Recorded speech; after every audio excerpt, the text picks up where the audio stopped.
Alhamdulillah wa salatu wa salam ala rasulillah. Subhanaka la ilma lana illa ma 'allamtana innaka antal alimul hakim wa la fahma lana illa ma fahamtana innaka antal jawadul karim. We're going to talk about the 5 stages of Islamic group.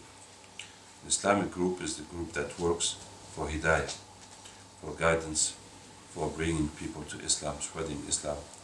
As Allah Ta'ala says, وَالَّذِينَ جَاهَدُوا فِينَا لَنَهْدِيَنَّهُمْ سُبُلَنَا. Those who struggle for us, make effort for us, we shall guide them our ways. So any group that is making the struggle for Islam, would it be struggle of da'wah, or struggle of helping poor people, or making mosques, or spreading knowledge, or as we are doing ruqya, any kind of effort that is for the benefit of Islam. So this group will pass through 5 stages. The first stage is mahabba, means the unity of the hearts. If the hearts are not together, that is not a group, that is people that are together, but the hearts are separate, so that does not make a group. This is the first stage of the group. So if the hearts are not together, the group is going to fight and come back until they learn how to behave together. It's not easy for everyone who is living on his own way to come into a group and to become a member of a group, so it needs learning and adapting. And there are many rules in Islam. There are many rules in Islam to make people live together and love each other and have brotherhood. But I will only tell you 2 of them. First one, Allah Ta'ala says, وَقُلْ لِعِبَادِي يَقُولُ الَّتِي هِيَ أَحْسَنُ إِنَّ الشَّيْطَانَ يَنْزَغُ بَيْنَهُم. Say to my slaves to say the best thing, because shaitan tries to make problems between them. So, of course, shaitan does not like Islam, does not like people to worship Allah Ta'ala, but what he hates more is people making effort for Islam, because that is breaking all his work. If you just worship Allah yourself, you have run away from shaitan. But if you are helping people to come back to Allah, so you're destroying all his efforts. So they hates that even more. And the best thing to break the Islamic work is to divide the people making Islamic work, so that they don't like each other, so they cannot work with each other. So the whole Islamic work is finished. And shaitan tries to make that effort, as Allah Ta'ala tells us. And how can we stop him making that effort? Is by always saying the best words. So if someone makes a mistake, in any situation, say the best thing. Avoid joking, saying, you are always like this, you are like that. Because the person can be offended, and then he does not tell you, but then he does not like you, and then after you cannot work together, and it comes more and more problems. So that is the way shaitan comes into the group, through words. Saying words that you think are nothing, are not harmful, are not important, but they will affect the other people's heart. So we must all try to stick on this order of Allah Ta'ala. Tell my slaves to say the best thing. And Rasulullah says the same thing. مَنْ كَانَ يُؤْمِنُ بِاللَّهِ وَالْيَوْمِ الْآخِرِ فَلْيَقُلْ خَيْرًا أَوْ لِيَصْمُتْ. Whoever believes in Allah and the Day of Judgment should say good or shut up. And this is a general rule for Muslims' life. And I do advise myself and all my brothers and sisters to do your best to apply this rule. Because Rasulullah said it in such a way, it is very compulsory. He says whoever believes in Allah and Day of Judgment should say good or shut up. So don't take it just as a nafila, as a plus, that if you do it, it's good. If you don't do it, fine. You can be a good Muslim and speaking uselessly. No. As Rasulullah said, you can't. If you believe in Allah and Day of Judgment, you should say good or shut up. Don't speak uselessly. Of course, don't say bad things. But even useless things, you must avoid them. And when you do that, it is so much beneficial for your iman. It is so much beneficial for your iman, and for your behavior, and for your mind. That it makes you very clear in your head, in your words, and very serious. And when you stick onto that, that makes that at any time when you say something, everybody believes you and everybody takes you seriously, because you are always used to only say true things and right things. And that is a very big education for you. And I want to tell you that this quality does not come by age. Don't think that I am young, or by the time, by the years, by the effort it will come. You get old people, you get responsible people in Islamic work that do not apply this hadith. All their life they didn't apply it. So don't hope that time will arrange that. And the second point I'm going to mention to keep the hearts in the Islamic group is to consider highly each person of this group. You see, most of humanity are not Muslim. Many of Muslims are making shirk. Many of Muslims are not worshipping Allah properly. They run after dunya and they just worship Allah to respect the orders of Allah Ta'ala. And then a few of Muslims do their best to get closer and closer to Allah, to increase in degrees of iman and knowledge and practice, and to imitate Sahaba, to imitate Prophet ﷺ. And then even fewer Muslims have the worry of deen, of how to help others, to bring others to deen, how to give my life, how Allah will use me for the sake of deen. So these are so rare.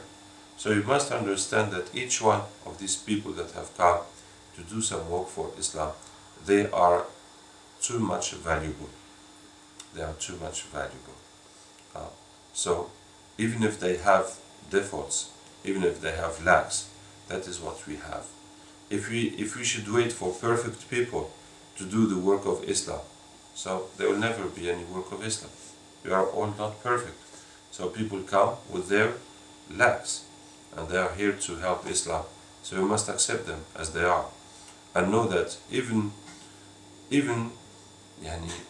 if you can see qualities in some people that are not doing the work of Islam, but the quality this man has is that he has in his heart the worry about Islam and about Muslims. And that was one of the biggest qualities of Rasulullah sallallahu alaihi wasallam, to have the worry of the ummah. وَمَا أَرْسَلْنَاكَ إِلَّا رَحْمَةً لِلْعَالَمِينَ. We have only sent you as a mercy for all beings. And that was the permanent worry and thinking and effort of Prophet sallallahu alaihi wasallam. And especially in the Ruqya group, when someone does the Ruqya, jinns and sorcerers will attack him, and if Allah does not help him, he will not stand there. So if someone comes in the Ruqya with a false intention like money, or he's doing bad things in the Ruqya, like having like touching women or trying to abuse of women, so the jinns are going to destroy him, because shayateen and sahar attack us and Allah will not help him because his intention is not good. So he's going to get destroyed. So if someone is making ruqya and staying in the ruqya, so you can understand that Allah is helping him. So even if he's not perfect, and no one's perfect, but alhamdulillah, if he had really something bad, he cannot stay in this work. So that is the first level, the first stage of the group, that is mahabba. And the second stage of the group is effort, juhd, effort. Many groups, they have mahabba, mashallah, a very nice brotherhood, very much ikram, but then they spend their time taking tea, sleeping, everything slowly, everything with a rest, as if you are in elderly house or in holidays, making everything slow and nice, must not get tired, must not have problem, everything fine. So what is the criteria to know that you are making effort? You know that you are making effort when you are working until when you go to the limit of sleeping and eating. That means you work and you are tired, you want to sleep, but you cannot go to sleep because there still is some work to do. And you do the effort until you are hungry and you want to eat and the food is there, but you cannot because there still is some work to do. So that is when we're going to start to take benefit from this effort. I give you an example. It's like when you do sport and you get tired.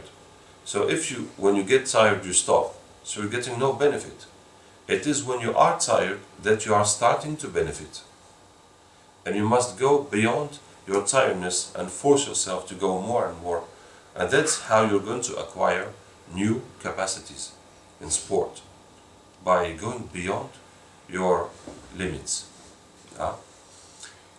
So now how to do that? We must fill up our time with useful activities that are beneficial for us and for people, until doing those activities will drag us with pleasure, not as a constraint, not as a burden, as something difficult and undesirable. No, you will like it because you are taking profit and you're being useful to people, so you want to go more and more and more and not think about eating and sleeping. This is how it has to be. So now, how to fill up our day, our time with activities, it depends. It depends on the nature of the effort we are doing and the organization you are in. But to say it, just to give a general idea, we can divide these activities according to who it addresses to. So first one is on the people. So if you are working on the people, like here, making ruqya on patients, or giving dawah to people, or teaching people, or helping people, whatever the activity is, so that is the priority. You must take care of these people. After that, we must take care of our group. That means if there's someone who knows more than you, better skills than you, stick onto him and ask him whatever you need, if you have finished with the public. And if there's someone that is less than you, go to him and teach him whatever you know. And the third activity is oneself. So once we have finished with the people and between us, and you have time, so learn yourself, or take the time to worship Allah Ta'ala yourself. And the fourth object is the environment. So you have to clean, keep tidy, whatever is needed to do in the environment we are in.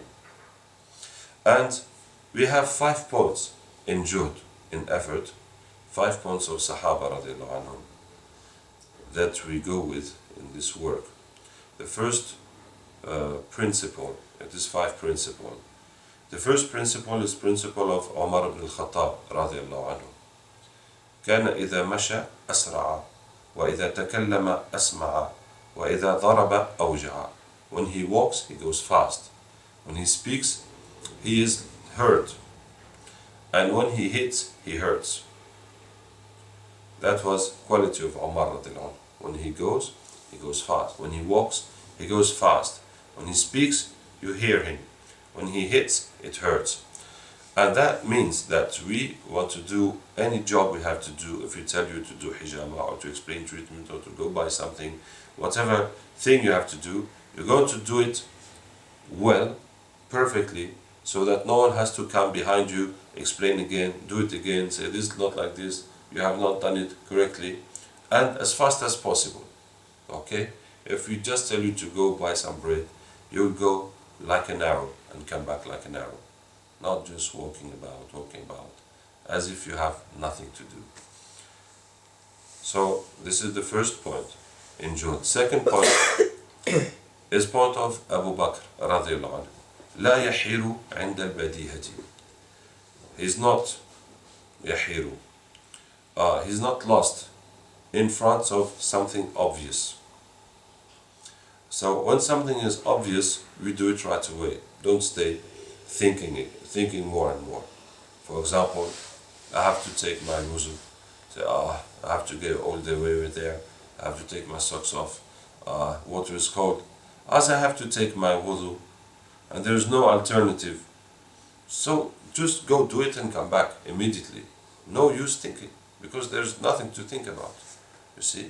So when something is clear, go ahead and do it. Don't stay turning around, turning around, turning around. This is quality of Abu Bakr radiallahu anhu. And third point, principle, is the point of Khalid ibn al-Walid radiallahu anhu. كان إذا قاتل لا يستريح ولا يريح جنده ولا يريح عدوه. When he was at fight, he will not rest. He will not let his enemies rest. He will not let his army rest, and he will not let his enemy rest. So when it is fighting, it is total fight until it's all finished. Yeah. So when we have work to do, we have people to treat, we have things to do, so everybody works. If you finish what you have done, look at the other ones, who can you help out for his problem, for his work, until we have all finished. Don't just sit there, say, I've finished, no one's telling me to do something, so I'm here. Or you go in a corner, start reading your Quran, whereas everybody has not finished his work. Okay? And the fourth principle is the jumper of war. That is Al-Bara ibn Malik radiallahu anhu, in the battle of Yamama against Musaylama al-Kadhdhab. So this was a very terrible battle, where Muslims were 12,000 and Kafir were 100,000.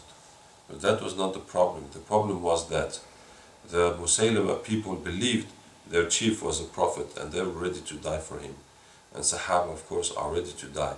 So that was making that battle very tough. And at what time in the battle, the Muslims pushed the Kafir back to their fortress. And in front of the walls, the Muslims did not have any technique to break the door or to jump the wall or anything. So they were there, not having a means to go forward. And Al-Bara ibn Malik radiallahu anhu stood on a, on a shield. He stood on a shield and he said, lift me with your bows.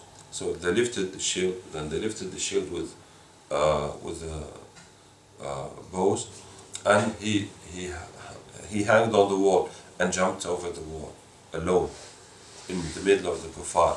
And there he fought until he opened the door. And when he opened the door, the Muslims rushed in and he fell down. He had more than 80 hurts of arrow, of sword, of spear. Yeah, spears. They lifted him with the spears. He had more than 80 hits, and he fell down unconscious. And the Muslims went in and fought, and the battle will not end until they understood that the only way to end the battle was to kill Musaylama. And 3 people went to kill him, and Wahshi killed him with the same spear with which he killed Hamza radiallahu anhu. Okay. And Khalid ibn al-Walid radiallahu anhu, the chief of the army, stayed 1 month to wait that Al-Bara ibn Malik will be healed from his wounds. So that is the wall jumper, Al-Bara ibn Malik. And we have this principle in Ruqya. What people say, no, that sorcerer is very dangerous, this thing cannot be done, those jinns are too dangerous, and this is going to happen, that is going to happen. We just run into it. Totally. No fear of the shayateen or sorcerers. As Allah Ta'ala says, أَتَخْشَوْنَهُمْ فَاللَّهُ أَحَقُّ أَن تَخْشَوْهُ إِن كُنتُم مُؤْمِنِينَ. Do you fear them? You fear those people that work for shaitan.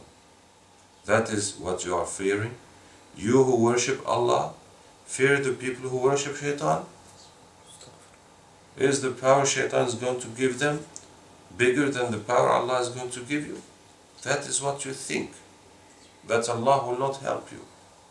In front of those people, that shaitan will help them. Because shaitan's condition is easy. When someone makes kufr, shaitan will help him. But Allah Ta'ala needs taqwa. To get the help of Allah needs taqwa. So, may Allah help us. We don't fear, inshallah, those people and whatever people say, this is dangerous, this is this, this is that, we go straight into it. And the fifth point of Juhd is the pusher of war. Now this is a new concept. In Tabligh context, one responsible of an Arab country went to Pakistan and asked the Mashayikh, the Buzurgu, why is the Tabligh running well and well organized in your country, but in our country it is weak and having a lot of problems? So the Shaykh looked at him and told him, push the wall. He said, Shaykh, how can I push the wall? And the Shaykh, there was one Pakistani going by, he called him, you come here, push the wall. So he went and pushed the wall with all his strength.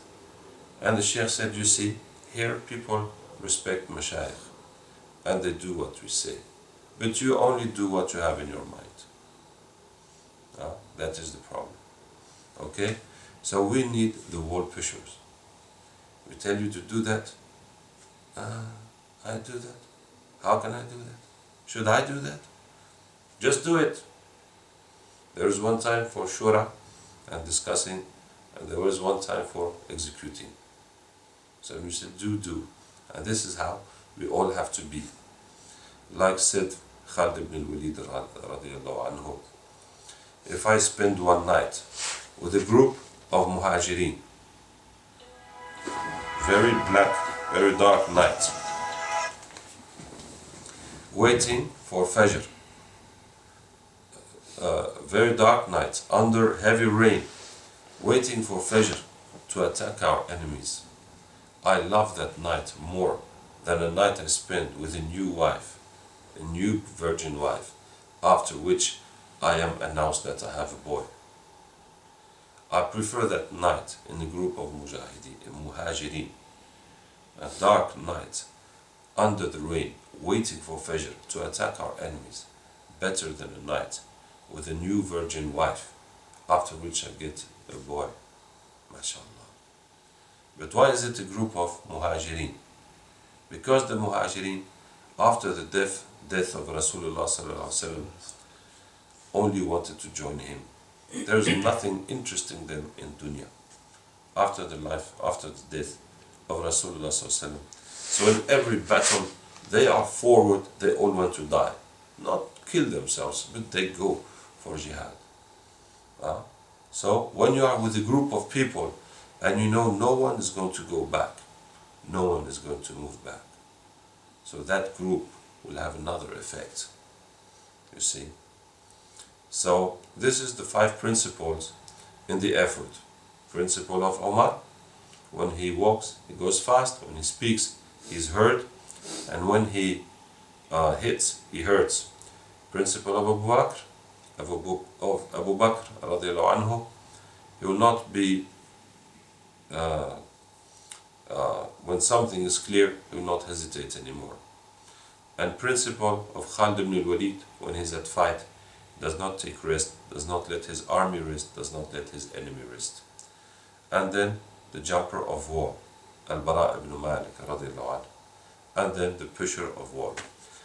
And the third stage in the group is fikr, means thinking, having the worry, and thinking how to progress in our work, how to do it better, how to reach our goals.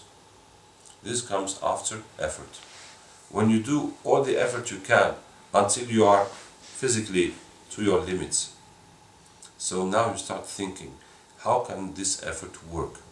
Because if you're not making your maximum effort, so you will not think how to make effort in a better way. Because what you can do, you're not doing. But once you have done what you can, now you think of how doing it better. So in this stage of fikr, there are 2 parts. One part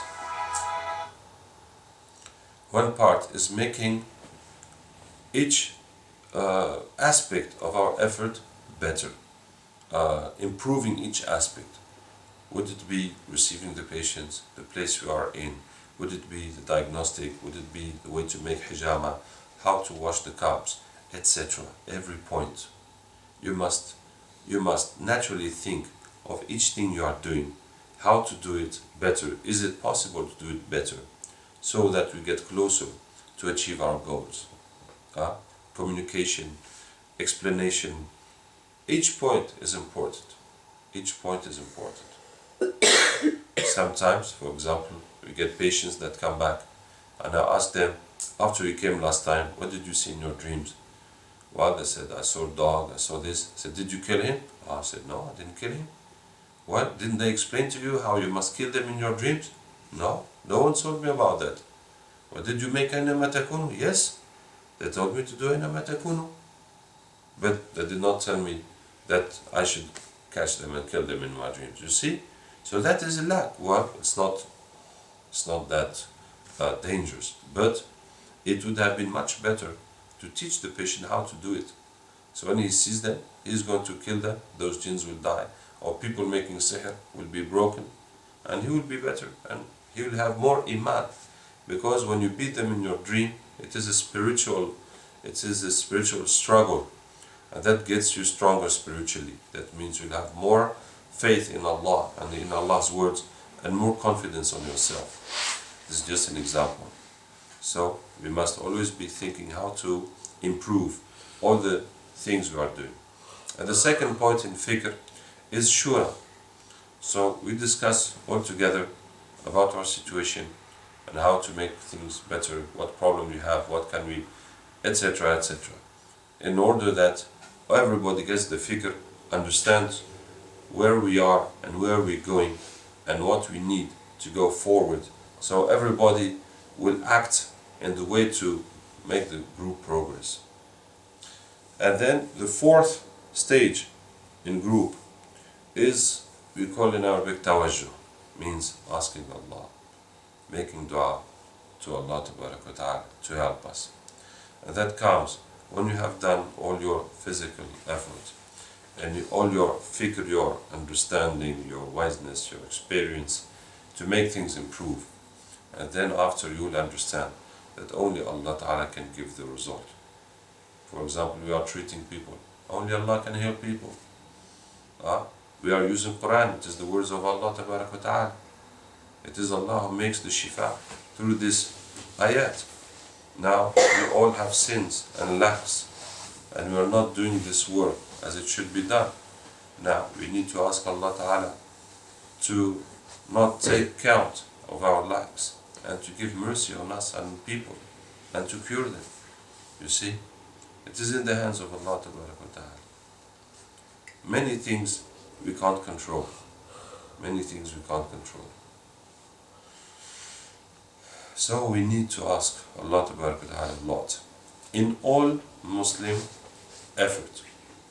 If you do the effort, for example, of da'wah, or teaching, or building mosques, or any effort for Islam, and you don't ask Allah Ta'ala to guide people or to make things work, that means you believe you can do it on your own. You have enough money, you have enough experience, you have enough knowledge, you have enough akhlaq, you have enough everything to do it. And you're doing it and waiting for your action to give result, not asking Allah Ta'ala to help you. You see, that is a big problem. That is a very big problem, because Allah Ta'ala, when Allah gave Islam to Prophet ﷺ, in the very beginning, He gave him two orders. يا أيها المدثر قم فأنذر يا أيها المزمل قم الليل. Get up and preach and warn, and get up and pray at night. And Qiyam al-Layl was compulsory for Prophet ﷺ and Sahaba about half the night in the beginning years of Islam. And so this is very necessary for Islamic work. We know very well in Ruqya that shayateen work against us. Shayateen work against us. Ins and jinn shayateen. Sorcerers are ins shayateen, working for shaitan. They work against us. And for instance, I'll tell you a story I had. One girl sent me an email, and she said she will never forgive me. because she came to me with a friend of hers for treatment for her friend, and she just brought her friend. She told me that day all the problems of her friend finished, and all the problems of her friend came onto her, and she's stuck since then. So this is why she will never forgive me. So she thought that I removed sihr from one person to put it on another person. This is how she understood. So we did jinn catching to get the jinns with her, and they told us that the sahir made sihr on her to make me look as a bad person. You see? This is how sihr are working. They are there. They are understanding what we are doing. They are looking for any way to destroy us. You see, they will do sihr on our patients so that they will not get better. And they'll say, these people, what they are doing is nothing. They'll do all sorts of things. You see? So how can we prevent that? Can you imagine? Getting sihr off one person is not an easy job. So how to cope with sahirs, many sahirs, because the more we treat people, the more we have sahirs, more sahirs behind us, fighting us. So how can we cope with all that? You see, it needs dua. Every day dua. Every day long dua. That Allah Ta'ala will protect us, will accept us, will bless our work. And that Allah Ta'ala will cure our people, our patients, and guide them, and protect them. And that Allah Ta'ala will destroy all those sorcerers, because they are working with shaitan naturally. And then more than that, they are fighting against Ruqya, against Islam. It is a fight. And they are fighting very seriously, because it is their living, and their honor, their pride, that they are defending. And we are defending the religion of Allah. So we also must be very angry about them. We must have a lot of anger. Imagine how much Allah is angry about those people working with shaitan. How many lives they have destroyed? So many patients we have. Their children are autist. What do you think of someone having one child autist? 2 autist children? How is his life going to be? Etc., etc. So many problems. People very fine have become crazy. People in very good situation have become bankrupt, indebted, etc. So many of these problems. So we must every day give time for dua,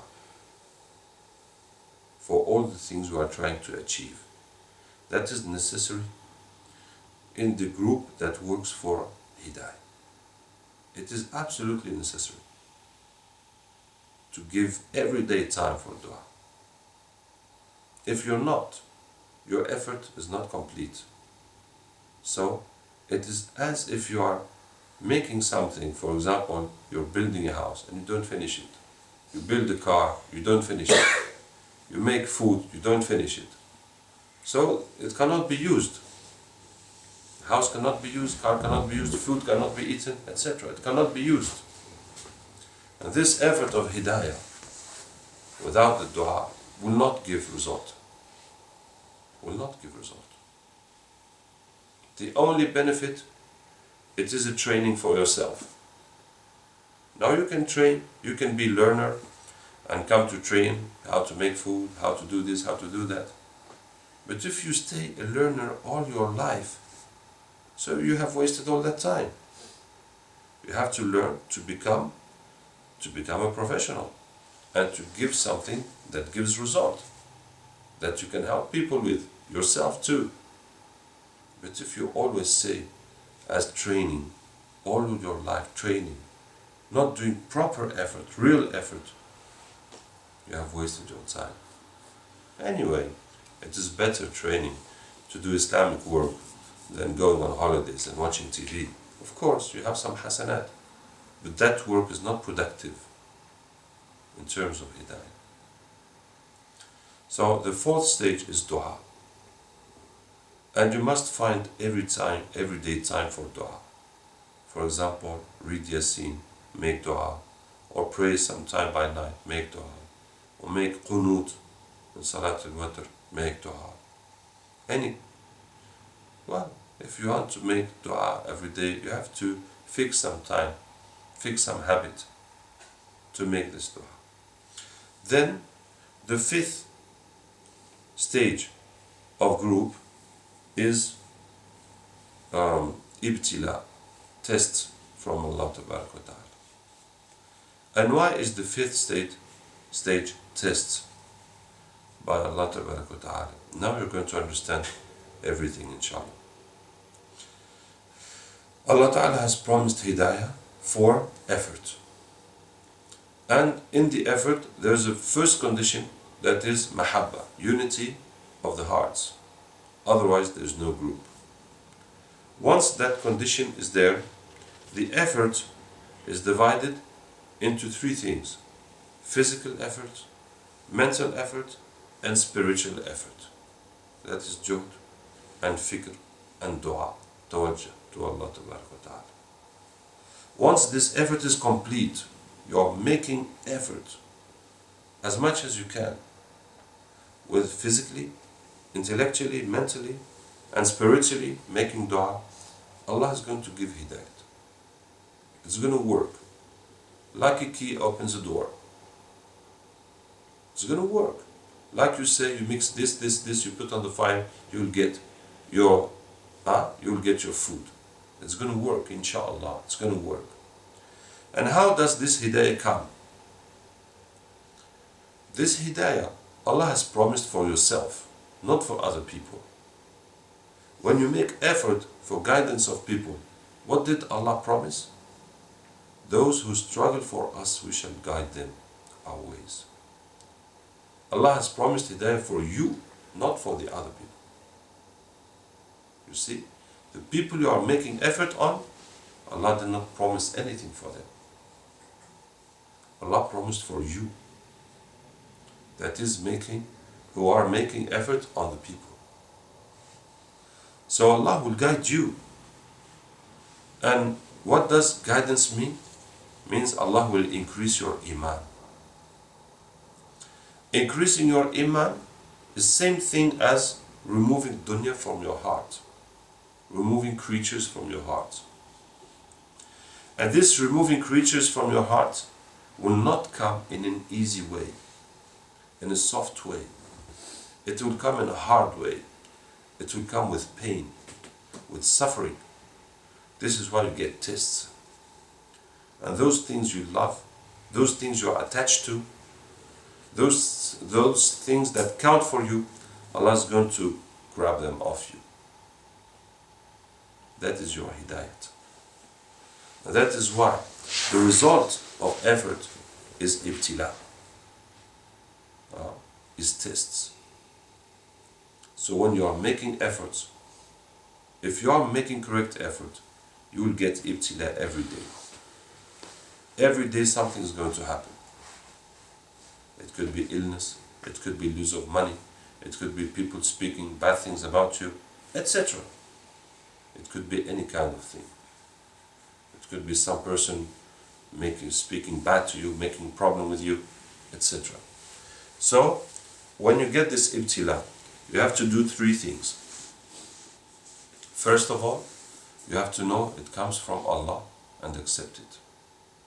Not say, why are you doing this? Why does this always happen to me? Who took my money? Why did you do bad food? Too much pepper? No. Say, well, we try to do our best to avoid problems, but once the problem has happened, we say, Allah has wanted this. Yet, Rasulullah said, لا يلدغ المؤمن من جحر مرتين. The believer does not get bitten, is not bit from the same hole twice. So if you put your finger somewhere and something bites you, you not put it again. So if you have done some mistakes and got bad results, we'll do our best not to repeat those mistakes another time. But when it happens, we say, Allah has wanted this. We have done all our possible means to avoid this, but it has happened. So we accept it as a good thing. As a good thing. For example, we thank Allah, we thank our parents for all the good they have done to us. But we also thank our parents for all the punishments they have given to us. And maybe those punishments were more beneficial for us than the gifts and presents they have given to us. And also Allah Ta'ala, when Allah gives us bad situations, difficult situations, we thank Him, because we must know it is for our good. Even if we are suffering and we don't see what is good in this situation, but we must keep confidence in Allah Ta'ala that it is our good. And the second point we do when we get ibtila, when we get tests, is to continue our work and our effort. So whatever happens, we continue doing our ibadat and our effort for deen. And the third point, when we get ibtila, we don't ask Allah Ta'ala to remove the ibtila, we ask Allah for hidayah. We ask Allah for hidayah. So now you have lost your money, or there's no food, or you got ill, or whatever is happening. So instead of saying, Ya Allah, my money is gone, how can I do? Ya Allah, I want my money back. No, say, Ya Allah, I ask for hidayah. Save the ummah of Muhammad sallallahu alaihi wasallam. Save them from going astray, from shirk, from sins, etc. Guide them. Ask us and say, this money, you do what you want, keep it, give it, take it out of my heart. That is the most important thing. And you continue your effort. And this is how this ibtila will be a cause for cleaning your heart, increasing your iman. And Allah Ta'ala is going to, in regard to your effort and your sabr and your suffering and your dua for ummah, give also dua to other people. So this is the 5 stages of the group. And it is very important to understand for everybody who is making effort for deen, so that this effort becomes productive and not stop at one stage or another, so to just be training without reaching the result. May Allah Ta'ala help us and guide us. سبحانك اللهم وبحمدك نشهد أن لا إله إلا أنت نستغفرك ونتوب إليك. سبحان ربك رب العزة عما يصفون وسلام على المرسلين والحمد لله رب العالمين.